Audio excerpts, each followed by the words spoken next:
বিশ্বনবী কাঁদতে কাঁদতে মাথা তুলবেন, বলবেন আল্লাহ দুনিয়াতে সব নবীরা স্পেশাল দোয়া করেছে, আমি করি নাই, এবার আমি আমার স্পেশাল দোয়াটা করতে চাই, আপনি কবুল করবেন কিনা বলেন। আল্লাহ বলবেন নবী কি আপনার দোয়া বলেন?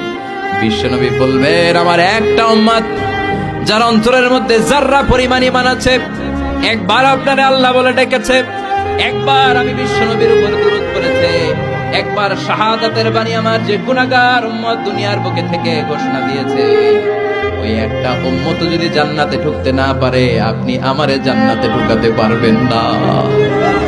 আল্লাহ বলবেন সাল তুতা, সাল সাল তুতা, ওয়াশফা তুশাফা, শাফাত করেন নবী করেন, যার জন্য দোয়া করবেন আমি কবুল করে নেব।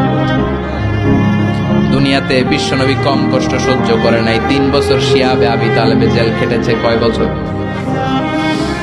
দুর্ভিক্ষের বছরগুলোতে বিশ্বনবীর পেটে দানা পানি ছিল না, কলিজার টুকরা হাসান হুসাইন কই মাছের মতো ছটফট করেছে, জামিনে ক্ষুধার জ্বালায় বেহুশ হয়েছিল। বিশ্বনবী যদি ওই স্পেশাল দোয়াটা করতেন জান্নাত থেকে খাবারের বস্তা পাঠিয়ে দিত কে? ওই দোয়া করছিলেন? জেলখানায় আল্লাহরে বলছিলেন আল্লাহ স্পেশাল দোয়া করলাম, জেল থেকে মুক্ত করে দেন, করছিলেন? যুদ্ধের ময়দানে নিজের দাঁত ভেঙেছে, উহুদের ময়দান সাক্ষী, বিশ্বনবীর মুবারক রক্তে উহুদের ময়দান রঞ্জিত হয়েছে, সেদিনও বিশ্বনবী ওই দোয়াটা করে নাই। চিল্লায় বলেন ঠিক কিনা?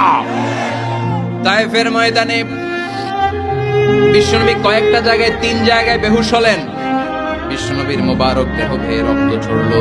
ওই কঠিন বিপদের দিনও বিশ্বনবী এই দোয়াটা করেছেন নাকি? কথা বলেন।